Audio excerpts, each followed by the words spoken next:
Stewardship is often defined as care. But care for what? And for whom? In our work, stewardship is about relationship. It's about understanding the history of this land, who's been allowed to care for it, and how we show up differently now. Centering reciprocity, repair, and long-term responsibility. Joining us today is Shane Milne, our forest planning supervisor, who supervises a small group of foresters responsible for the planning of forest treatments. Thank you so much for being here. Glad to be here. Can you tell me a little bit about what you do and the role that stewardship plays in what you do? Yeah, I'm in the forestry work group at Parks and Open Space, and I'm currently the planning supervisor, monitoring, collecting data to inform our forestry treatments. And stewardship, is an everyday thing in this job. The definition you gave was very robust. I often think of it in more simple terms, as taking care of something that's been entrusted to you, so that it can be there in the future. And of course, at Parks and Open Space, what's been entrusted to us is the land, and all the resources that occupy the land. So agricultural resources, cultural resources, as well as natural resources. And I guess more broadly, when I think of stewardship, for me, it's about responsibility and accountability. So a responsibility to understand those resources, in the case of land stewardship or environmental stewardship, it's important to know the processes that drive those ecosystems and that make them, get to a balance point or a point where they can sustain themselves.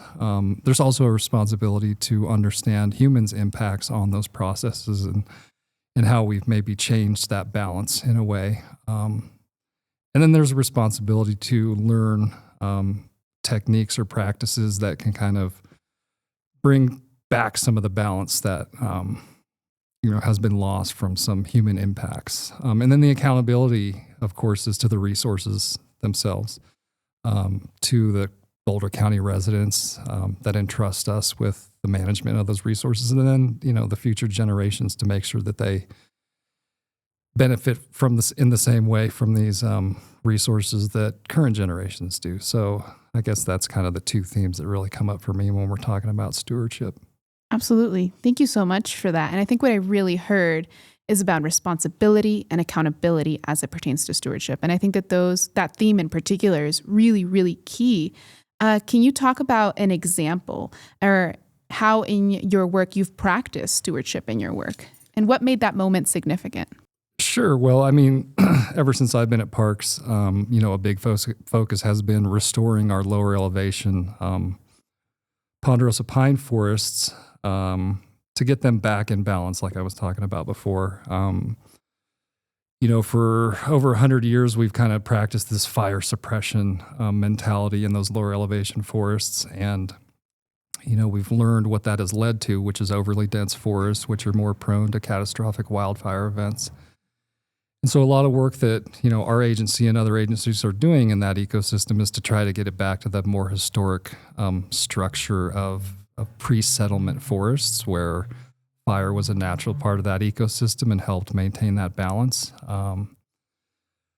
So you can see examples of that at several of our parks in the Lower Montane, Walker Ranch, Batasso, Heil Valley Ranch, as well as Hall Ranch is where we spent a lot of time and money trying to restore those ecosystems. So that's a big one that we've been involved with. Personally, one of my favorite ones that we're doing right now is focusing a lot more attention on a single species in our forest, and that is limber pine. Limber pine is in Boulder County, a species of special concern because of its high ecological value and several threats that are facing it. Threats that, I guess, in the long term threaten the persistence of that species on the landscape. So we've created a conservation and recovery plan for limber pine. And it outlines all the ecological importance of the species and all the threats that are impacting it, as well as actual conservation actions that we can take to help maintain this species on the landscape so that it's here for a long, long time. So that's kind of been a different focus for us. We don't usually work in the environments where limber pine is a major component. And so we've kind of shifted our focus and are spending a little bit more time in that area. So I'm not familiar with limber pines, and you use the terms high ecological value. For me, maybe for our listeners, can you define what that is and what that looks like? Yeah, so limber pine is an amazing, very unique species in our forest. It's one that can grow across a wide elevational gradient. So you can find it at lower tree line, you can find it at upper tree line. In those higher elevation environments, it occupies sites a lot of times that other trees can't. And so it's in those high elevation environments where limber pine exists that it really kind of reaches its ecological highest value. So it's, maybe you've heard the term keystone species. So in those high elevation environments, it's kind of the linchpin in holding those systems in balance, providing food for birds and small mammals, providing habitat for those species as well as soil erosion control, water melt runoff, snow retention. And so if you take that out of the ecosystem, then, there could be a negative cascading effect trickling down as a result of it being lost. So very important species that definitely deserves attention. Thank you so much, Shane. I really appreciate you taking the time today. You bet. Thank you.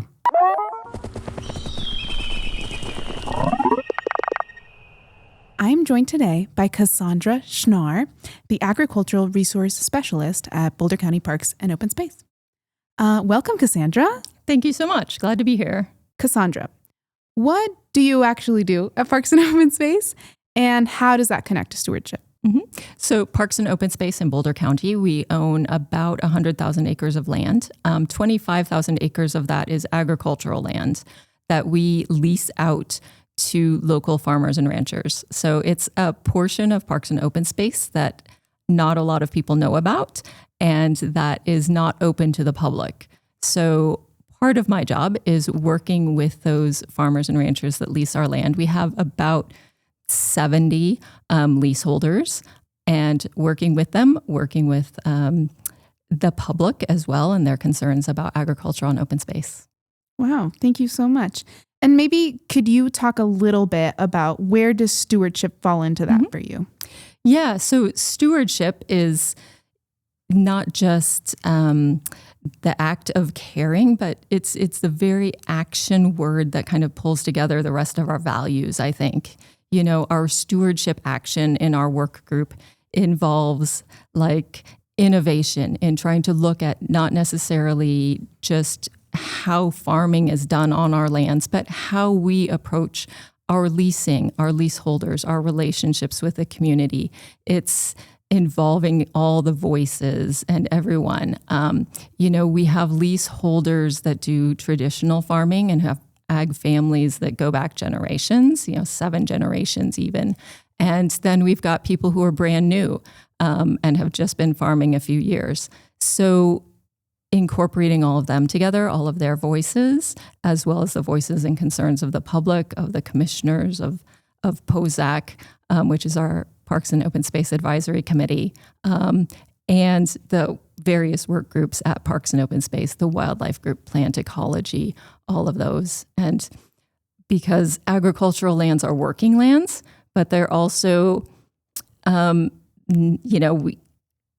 we shouldn't divide them into working lands versus natural lands.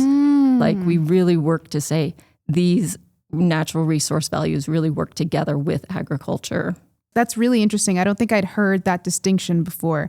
Ag lands and working lands. Can you just define the differences? I feel like I'm not quite sure. Sure. So I would say, a lot of people, we talk about agriculture, but it's, and people think of crops like growing corn or something, but there are all kinds of agriculture and different types of lands. And you're working the land when you're grazing it, when you're, doing different rotations through that land of different crops or different livestock and everything. So, but often we'll also have, say, streams running through. So you've got riparian areas also on those same lands, or you've got, an eagle nest in a tree adjacent to it. So how do you not just balance all of those things, but try to make them work in harmony together. Oh, I think you really hit on it at the end there. How do you make it work in harmony together? So much of our work means incorporating all of these different work groups and coming together to figure out, we have this parcel of land, this piece of land that we might need to lease out. How do we make sure that we keep X, Y, and Z protected? And so I'm just wondering, how do you navigate conversations like that? What is that like for you? We work closely, especially with the wildlife group. And we just have sometimes very blunt and honest conversations about what is feasible and what is not feasible.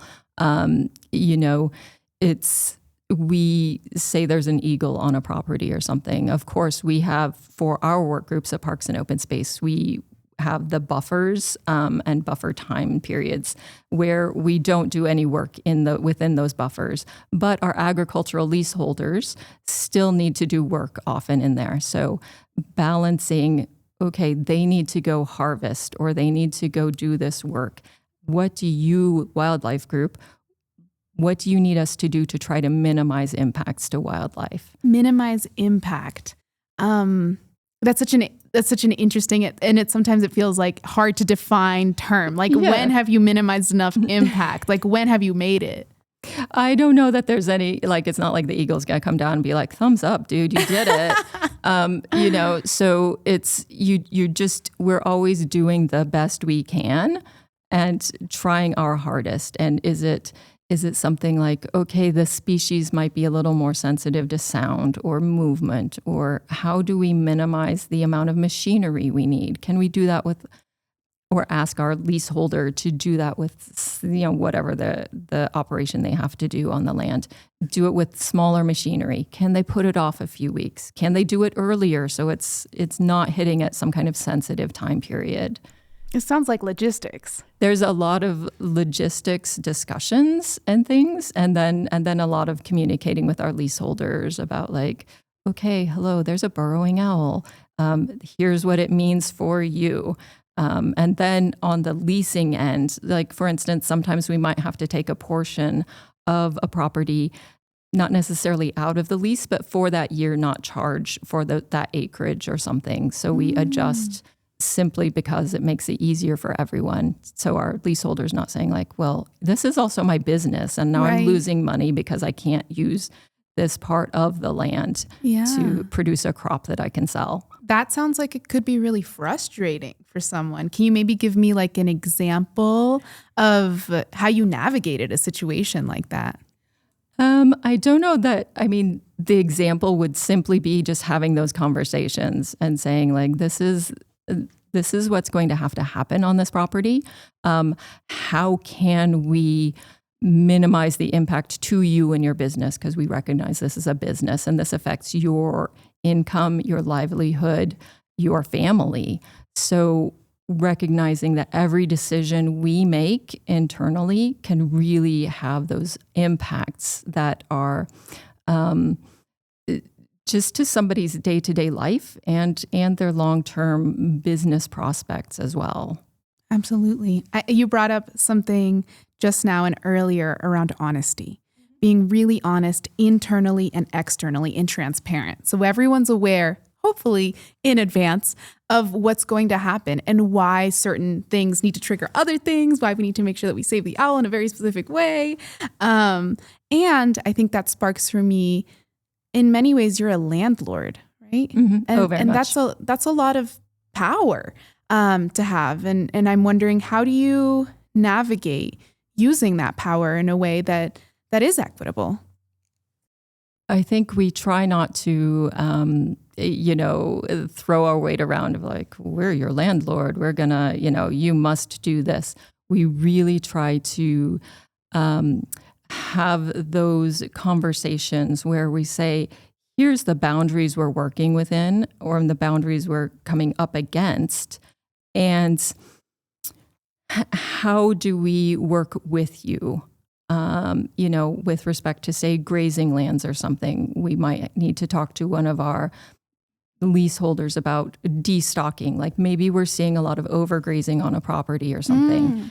We know that those conversations are going to affect their business. because there's not a lot of other land in Boulder County where they can, lease other land to put their cattle on, especially if it's a drought year or something. There's not enough vegetation out there. So we say, okay, we want to respect your work. How can we do that and also achieve these goals? Let's work together. Let's collaborate. And so it's a lot about collaboration. We talk a lot about being in partnership with our leaseholders, and internally our conversations, we have a lot of conversations about what does it mean to be a partner? What does that actually look like? How do we demonstrate that?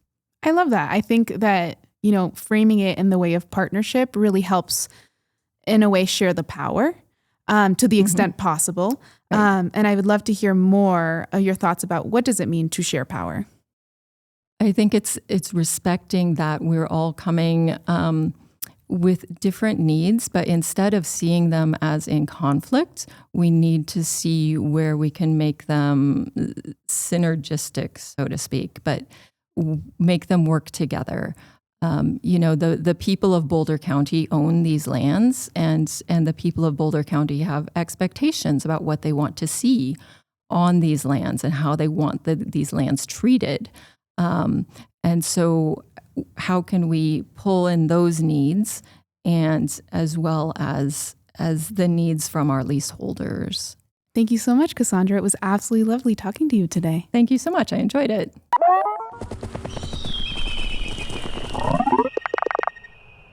Next, we have Will Towle, Buildings and Historic Preservation Supervisor, whose work invites us to think about how we honor place and preserve the stories we built into our landscape. Will, when you think about the word stewardship, what comes up for you? Can be personally or professionally. From a historic preservation sense, I guess it's the attempt to honor our county's past through the preservation of our most historically significant structures. So it would be great to hear an example of how you've practiced stewardship in your work. Well, with our current abundance of historic structures, we've got hundreds. We've filtered those down by using public and staff use, historic significance, and visibility on the landscape to come up with a targeted approach to our maintenance. So we now have buildings that we have tier 1 buildings, tier 2, tier 3, and the care and condition that they get is reflective of that importance.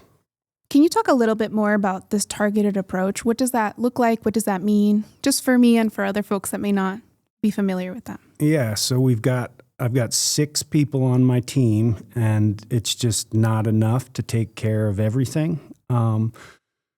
So we've had to pare down our assets to an achievable work plan, and this has done that. So we've got a handful of museums that we're bringing public school groups in and out of, and education and outreach are using regularly. So those are going to hit the top of my list in terms of keeping them in the best condition. And then we have some that are used a little less, but, of high value to the public, whether that's like a Heil Ranch where we have historic structures and a trailhead and parking lot that's right in amongst them, so you can't go there without enjoying or appreciating some of those. So that's going to make, maybe a second tier. And then some that are staples on the landscape, but you as a Boulder County resident aren't going to be able to go in there anytime soon. They don't have public access. So they're important, but a step down from some of the more accessible historic properties and structures. I heard you, talk about kids that are coming and enjoying these historic buildings. So what does it mean to you to preserve buildings for future generations to enjoy? I take a lot of pride in that. And as I said before, being able to reflect Boulder County history, again, in a more diverse way, is exciting, and as I said, and we're not quite there yet. So there's a lot of work to be done. So I guess it's just a pride point. It'll be something that I'll feel proud of when we get there. Yeah, I don't know if I quite answered that. Can you tell me a little bit more about where would you like to be? What does that look like? I would. We did some visioning recently, and where all daydreams, small and large, were welcome. And like right now, we have an agricultural heritage center, which I think is one of our most visited. Surely by school groups, it is. If I could, write the future, it'd be great if we had a Native American Heritage Center. I know we've got plans to have bison on open space, and I'd love to be a part of that. They'll need structures and fences and whatnot. So that's a glimpse of what I daydream about what the future might look like at Parks and Open Space.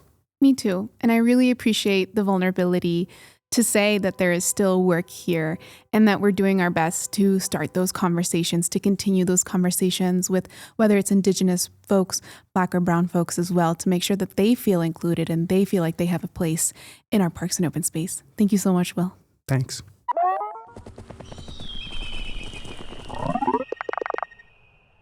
I'm joined today by David Hurt, our Research Program Supervisor, who brings a scientific and systems-level perspective to restoration and preservation of plant communities. What does good stewardship look like? And what does that mean to you?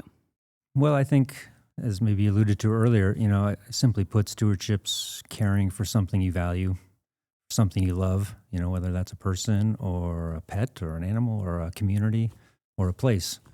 And in the context of Parks and Open Space and my role there, it's caring for the lands we manage, 67,000 acres or so, and specifically for me, the plant communities and the plants on those lands. And can you talk more specifically and maybe give an example of how that shows up in your work? Yeah, so I think one of the primary tasks we do is ecological restoration, and I think what more of a concrete way to see stewardship in action really is healing a damaged landscape. Whether that was from a flood, a fire, natural events, or historic human impacts, or even impacts that continue now into the present. And so that can take many forms. We can stream restoration, grassland restoration, and so the ability to take a stream that was straightened, add sinuosity back to it, get vegetation growing again, creating habitat for the aquatic invertebrates, fish, beavers, plus reconnecting the floodplain, or healing a wetland that's been drained in the past and bringing back that historic hydrology and plant community, or rewilding, what was once a dry land agricultural field and making that a native grassland. I mean, these are all like great examples, the work that we get to do on our lands here. Something I keep hearing you say is healing, and you said healing a damaged landscape. And I really love that because I agree. I think that is what stewardship is. And so can you maybe tell me an example of a specific project where you really feel like you did exactly that, healed a damaged landscape? Yeah, I mean, just last fall, we worked on a wetland, like a high elevation wetland. It's actually a fen, which is kind of term for an old growth wetland. It's these real organic, deep peat soils that take hundreds, if not thousands of years to form. Sometime in the past, somebody had drained that, put ditches through it, drained it, and it turned it into something else completely, this dry kind of landscape, trees moving in. So we went up there to replace the fill that was taken out of there. We had groundwater wells in for 2 years prior to this project, so we could see if we were successful, if we can, raise the groundwater. And we were able to do that. We had a contractor help us, volunteers do some of the work as well, our youth corps and our staff, and put this back together as best we can. And it's a work in progress. We're going to be back up there this year again, planting more plants, But so far, all evidence points to, what we're doing has definitely helped, and the groundwater is raising, and we're getting back to something that looked like it did, hundreds of years ago. The word that comes to mind when I hear you talk is transformation, bringing something back to what it looked like, transforming it back. Can you talk a little bit about how maybe transformation and how that works alongside stewardship? Well, I can think of that in a few ways. Transformation of the land and transformation of people too. And I think I'll look at that. We do a lot of projects with volunteers, and people come out and, they have all myriad of reasons to be there. But I think, in the end, they come out to help with the project. They're trying to give something back, which is the stewardship piece. And because they recognize that, they get something from our open spaces themselves, whether that's just, their mental health, physical health, a place to recreate or to relax, whatever it is they're there for. But, I think you see people come out and do volunteer work on these projects, helping to heal the landscape, and it kind of transforms themselves too. I think they feel better about themselves. They feel better about the parks, the place. They're becoming stewards in their own right. So that's kind of a nice piece of the work we do, different than the ecological and the natural piece. That's the human element.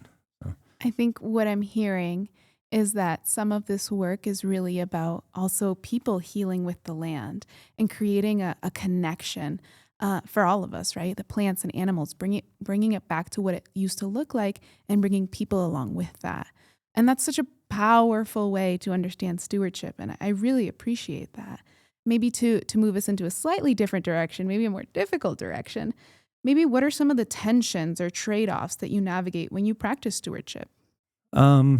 Well, I think, we're faced with a different climate than we used to have. That's a huge challenge. That's challenging for us to get our plants to grow, to get our seed to germinate and establish. And I think it is really hard. We have this vision of maybe what we think things used to look like, and we're not necessarily going to get there on these projects. I think we have some novel ecosystems now that we have to be willing to be like, this is a little bit different than it used to be, but it's better than it was before we started, and perhaps that's good enough. And we're on a right trajectory at least. So. Thank you so much. It's been really lovely talking to you, David. Okay, thank you.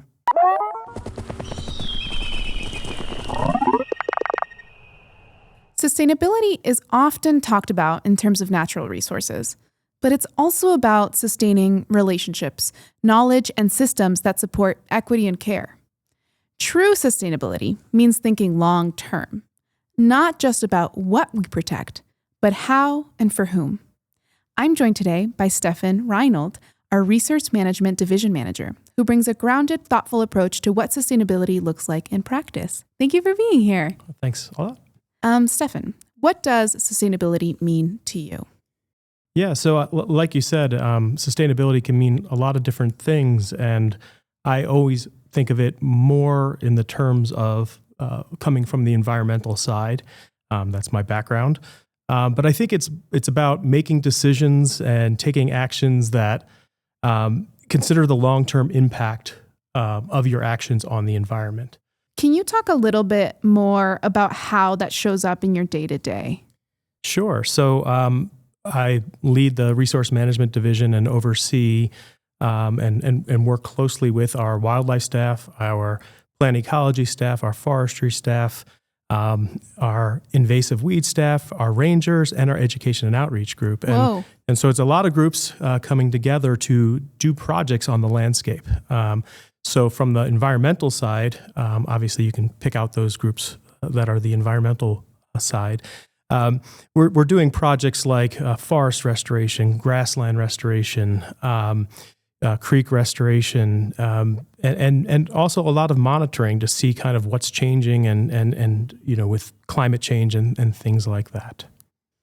Can you give an example of, I'm thinking specific more around like forest fires and controlled burns. Can you talk a little bit about how that shows up and why that's important for sustainability?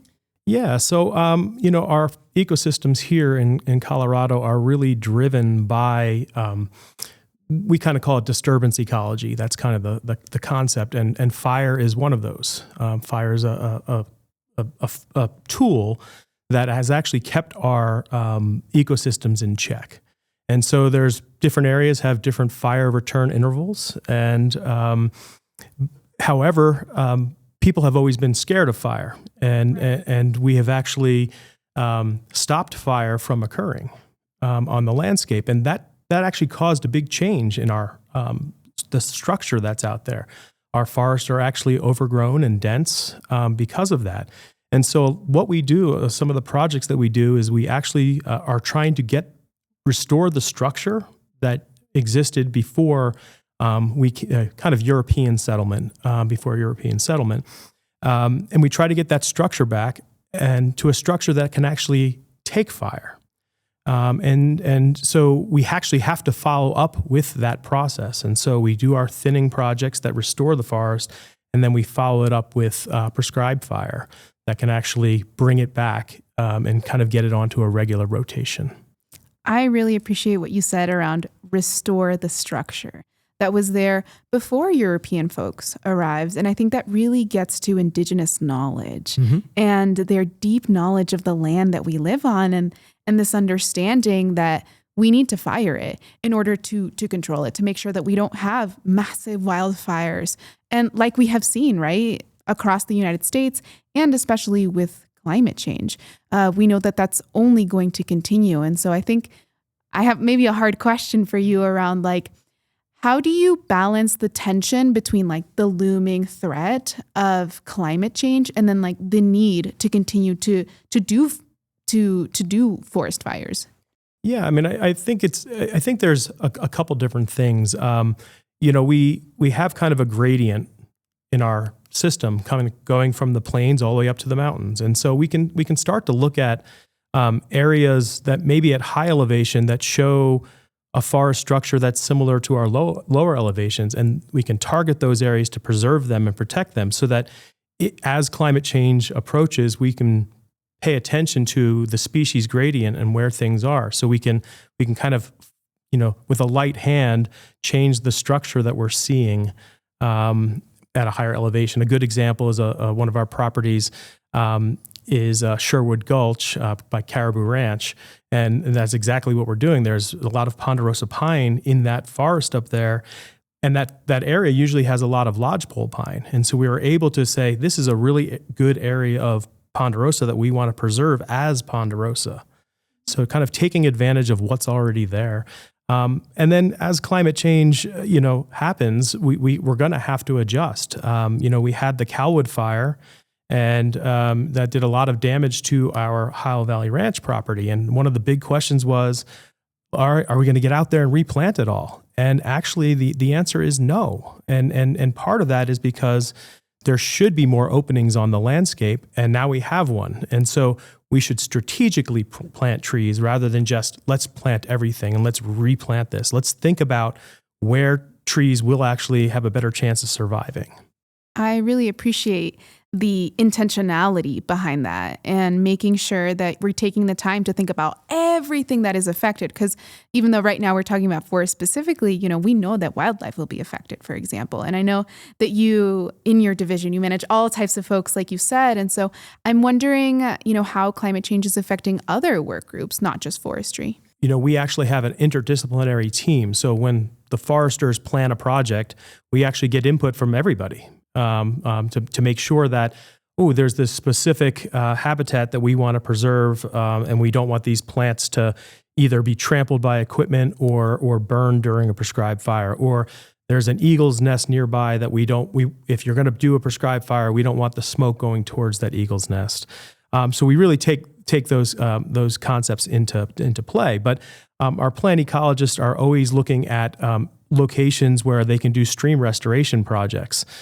So that's kind of in terms of climate change, we are going to see more big rain events and the possibility of more floods and kind of bigger events that may occur.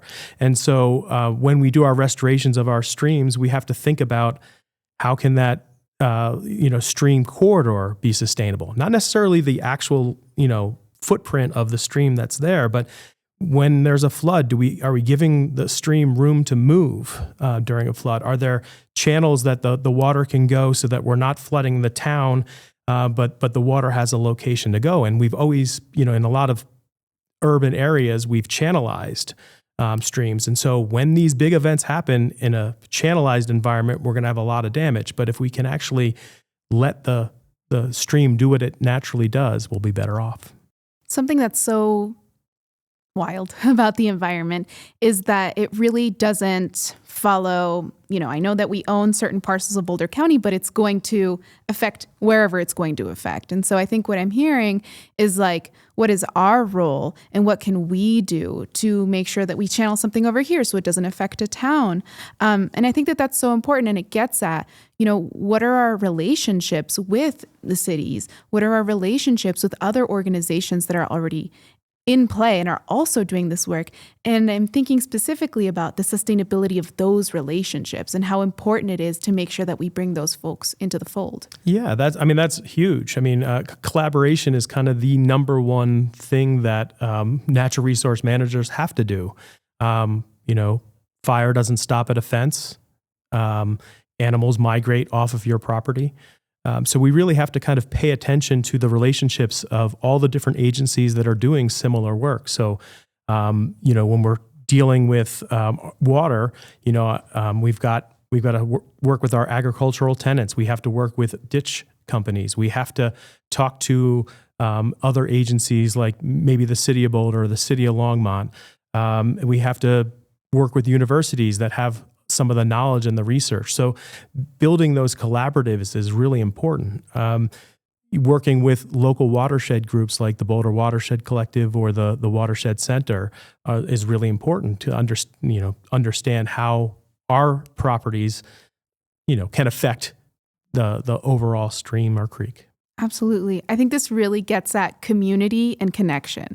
We all need to work together in order to create a sustainable future as well, right? For the generations that are going to use this land. So I'd love to hear a little bit more about what you think of that.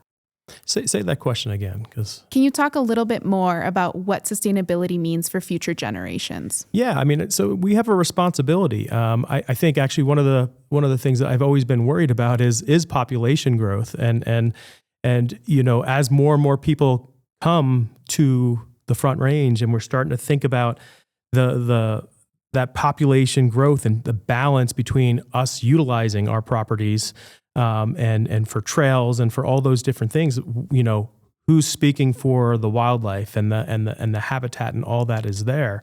And so it is our responsibility as open space managers to pay attention to all those pieces and really try to keep the balance.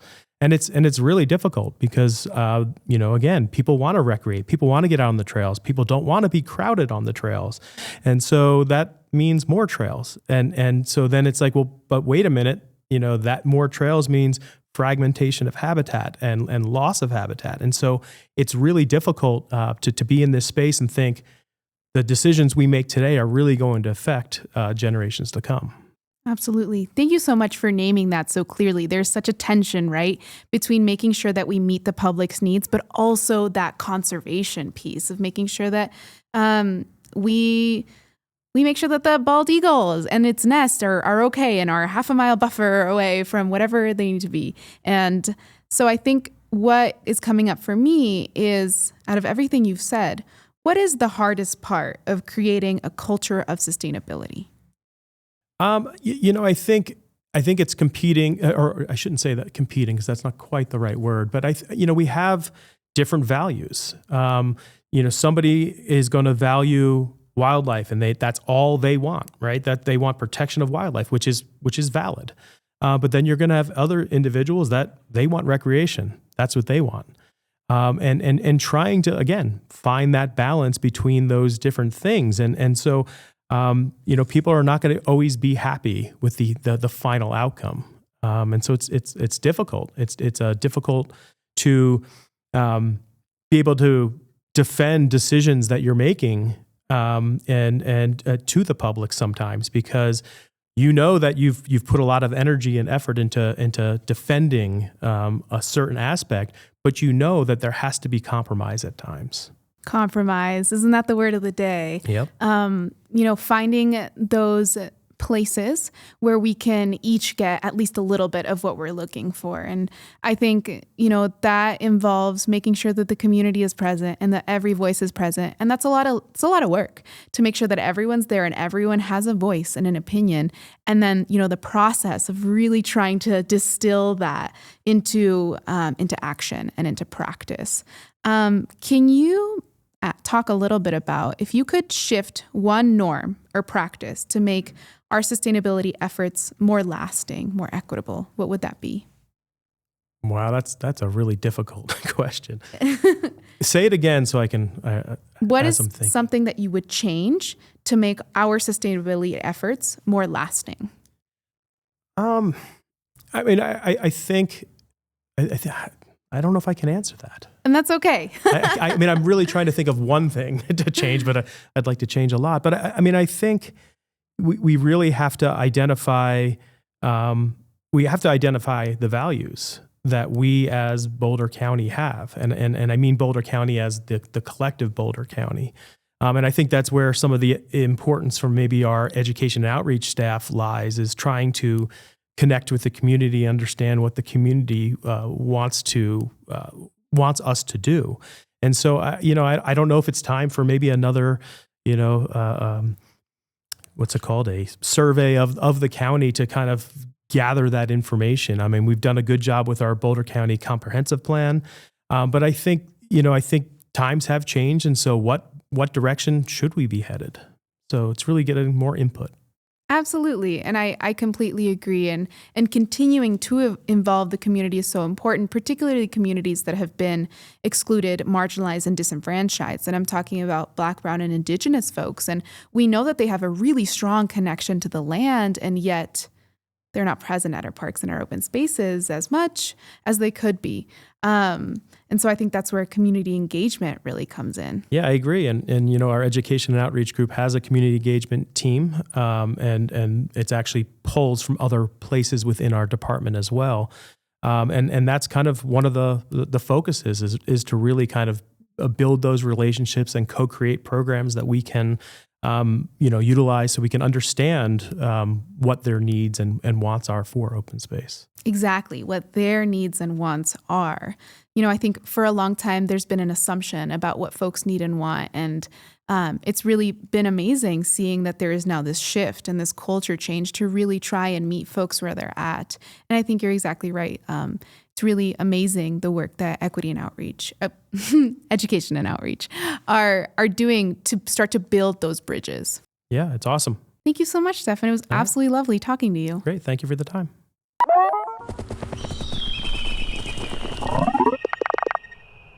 Service is about more than just being helpful. It's about accountability, trust, and humility. At its best, service means showing up for people in ways that are consistent, respectful, and responsive to what they actually need, not what we think they need. I'd like to welcome Bevan Carithers, Chief Park Ranger, whose work often requires navigating safety and care all at once. Thank you for being here today. Well, thank you for having me. What does service mean to you? I think service is something that's in everyone's DNA.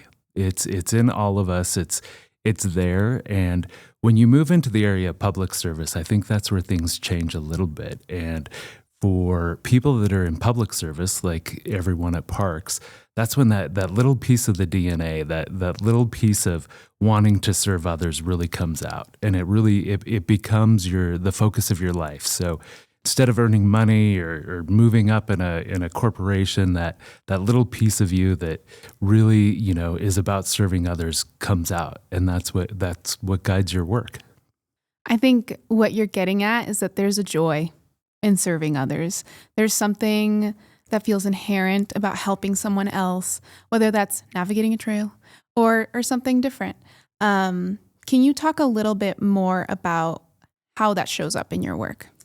Yeah, I like that you said it's inherent, because it is just something that happens. So I think especially amongst public servants and then the rangers, it's just one of those things that every day you're there to do something for someone else, do something for your coworkers, help that person on the trail, take a phone call and help somebody understand where they can go hiking, or at the hardest times, it's us providing life-saving measures or something more than that. So yeah, it's inherent. It's just something you do. I don't think it's a skill you really develop. It's there. It's around you all the time. It's in you, and when the time comes, you tend to know what to do. Absolutely. I think there's something there too about building trust with the community, of being someone that is reliable, that I can go to, whether it is just for a quick call or I need help right now. So can you tell me, maybe give me an example of a moment where you felt like you were really practicing service? And it can be big or small. That's a tough question because we wear a uniform. And sometimes our uniform sends a message that we're not there in service, that we're there to punish someone or to let someone know they're doing something that's not right or whatever that is. But I also think our uniform can mean a lot more to that. It can mean I'm helpful. I'm here to serve you in whatever way you need, to provide information or guidance or a Band-Aid. So it's tough at times in the position we're in and in the state we're in right now. But I think the uniform and who wears it really makes a difference. I really appreciate you touching on that, because I think what you're getting at is that the uniform holds a layered meaning for all kinds of communities. So what do you do to try and bridge that trust with folks that may not feel so comfortable? Yeah, we've noticed that there's most of our park visitors see the uniform and they know what it means right away. But for those park visitors that haven't historically been in our parks, it's been our mission to go into communities to get to know them over long periods of time, to share with them what we do and why we're there and who we are and that we have things in common. And then the uniform just kind of fades away. Or it becomes a symbol for them that they know they can trust us to. Can you talk a little bit more about what's the hardest part of being a ranger? I think the hardest part is also the best part, is that we never know what's coming. So, you can plan your whole day, you can have an idea of what you're going to do, and that all changes in a second. So, always being flexible and having a sense of spontaneity is great, but then there are times that we just never know what we're going to do, and that's also kind of fun. And I think that's so wrapped up in what service is, right? Like sometimes it shows up as something that's planned and there's like an engagement around it, but sometimes service is I got to drop everything and go. Absolutely. I think that's the best part of being a public servant is you just never know what you're going to do and get into. And if you have the right spirit and the right attitude, it'll take you wherever you need to be. And I'm wondering, speaking about this kind of being reactive, what does it look like to practice service when it's not just reactive, when it's a little bit more planned? Can you give me an example of that? Yeah, I think one thing that we do within the Ranger group is that we always talk about being in service of others. So, at every meeting, every time we get together, we talk about, hey, the most important thing we do is serving others in the outdoors, serving our teammates, and we always make time for it. So even on the busiest day, if someone needs something from us, whether it's a coworker in the office or someone out in the parks, we make time for it. And that's a special thing, I think, amongst our team especially and within law enforcement. I really like that, being in service of others. Can you tell me a little bit more about how do you promote that culture internally and externally? Because I think it can be difficult to say to someone, to learn. We talk about it all the time, and we don't just talk about the things that happen in the parks that surprise people and aren't great and those things. We talk about all the things that we do that are positive and how we helped each other. So if we spend time talking about a law enforcement call we went on, we also spend an equal amount of time talking about just somebody we helped or a school group that we interacted with or somebody from one of the communities that we work with. And those stories are just as important as the things most people think we do. I think what you're getting at is that there's a balance, right? The work is hard and it's also so deeply rewarding. Thank you so much, Bevan. Yeah, thank you.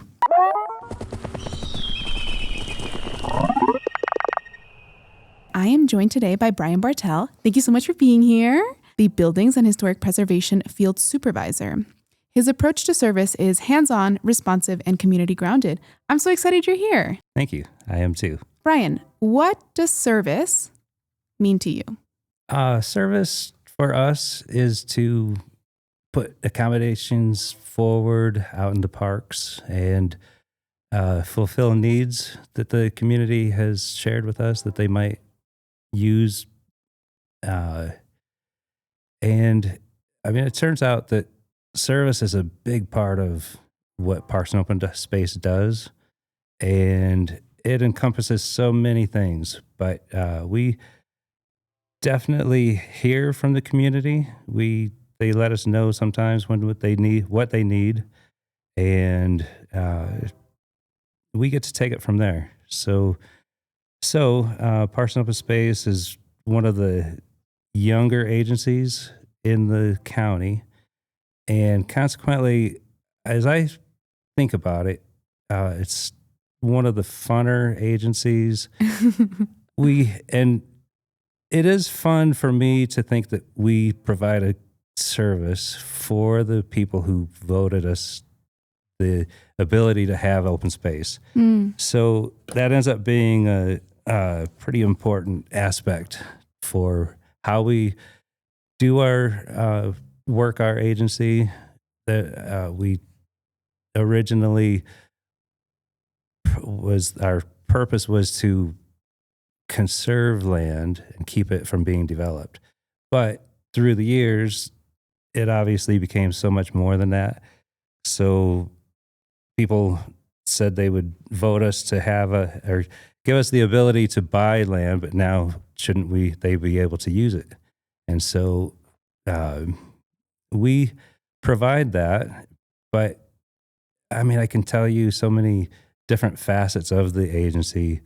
And I'll start out with the easiest one. That's the fairgrounds. So Parks and Open Space, the fairgrounds falls under Parks and Open Space.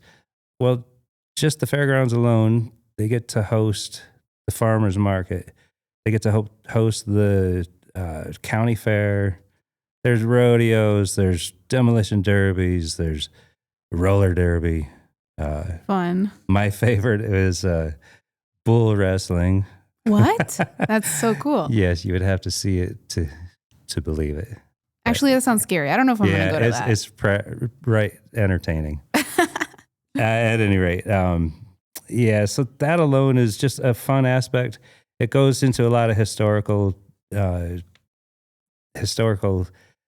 value, because way back when they used to have pumpkin pie days, which was a gathering of all the community to get together and celebrate the autumn harvest and so forth. And they have Strawberry Festival. And so, I mean, that's one aspect that the community gets to be involved in. They get to enjoy it. We end up, doing some things with the county fair. With the fair parade.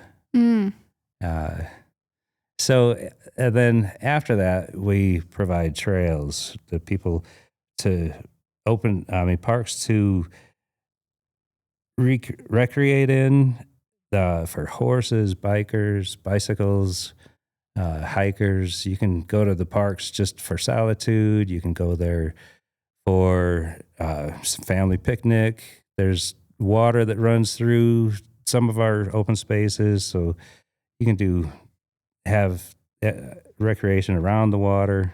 Everything about our parks, to me, is there for the community. And so there again, coming back to the service part, we need to make those open spaces available, and the community does appreciate it. They've shown appreciation over the years. They've allowed us to continue with extended taxes, and in doing so, we take it seriously enough that we continually look at ways to include the community. So a little bit of what I'm hearing is that service really allows and it makes folks able to enjoy our parks and our open space, right? Like without service, it feels like it would all fall apart. And it also sounds like service is one of those things that doesn't just happen once. It very much is a continual effort. I really appreciate you like naming all of the spaces and places that make up so much of what you do. And that service is so vital and necessary to making sure that the people get what they need. You talked a little bit about how we hear from the community a lot. Can you tell me how y'all engage with the community? How do you hear from the community? Sometimes they let us know if they are upset that they can't use a certain property. That's always fun. Yeah, exactly. It opens another avenue to see when that space may not be available. So we have to go to the next step and find a place that is available. So some of the wildlife that needs to be protected would be closed to the public, but yet we can realign trails and other parts of that property to allow for people to use. I think that sometimes, getting public input is super important for sure. And sometimes we get a lot of it and it's very specific or it's very big or it can be that way. And sometimes we can't necessarily give that service. Can you maybe talk about an example of that or maybe how you balance like serving the public plus also, holding these boundaries of navigating all these policies that we have? We try to accommodate everything we can as far as the community goes. The taxpayers are our bread and butter, and we acknowledge that. We appreciate it, and we definitely try to do our best to provide them with what they need and what would be fun with them, for them. One of our bicycle trails is a little beginner's loop for younger, more inexperienced bicyclists to go have some fun. So that's just one example. There's dog parks that we provide for people to make sure, they can walk their dogs. And it's in a populated area, so that falls under Parks and Open Space and a service to that community. Yeah. And it works well. It's very popular. For sure. Maybe just one last question for you. Can you share an example of a moment of maybe your favorite moment where you've gotten to engage in service for the community? And what did that look like? It's more than one time. I hired on as a carpenter when they needed to provide open up some trailheads. Mm-hmm. And I was able to put up picnic table shelters, for instance, and restrooms and so forth that every trailhead needs. But that was part of my service, part of my part in helping parks provide that service for the community is that every day I showed up to work and I knew it was for a good cause. So nothing real in particular. That's the best when it all feels like it's really important and like it's made that big impact. Yes. I would just say too that the Parks and Open Space was allowed because the voters voted for it out of concern to keep the county looking green and the wildlife happy. And they also did it from their hearts. They let us know that, yes, if we give you the ability to be an agency to protect it and to open some of those spaces up for us, then here you go. So with that said, we've taken that seriously and provided, it's just a back and forth. So they've given us the ability to provide for them, and we've done our best to absolutely keep them happy. And I think you really hit on it. It's about the heart, right? The heart of wanting to keep parks and open space accessible to everyone and beautiful. Thank you so much, Right. Brian. It was lovely talking to you today. Very good. Thank you very, very much too. Worse. Huge thanks to our guests for sharing their stories and insights, as well as Longmont Public Media for providing a recording space. Please follow us on social media. We're on Instagram, Facebook, and YouTube. And don't forget to subscribe to our podcast series, Voices of Open Space, for more stories from the field, the forest, and the folks behind the work on your favorite platform. Until then, take care, and we'll see you out on the trail.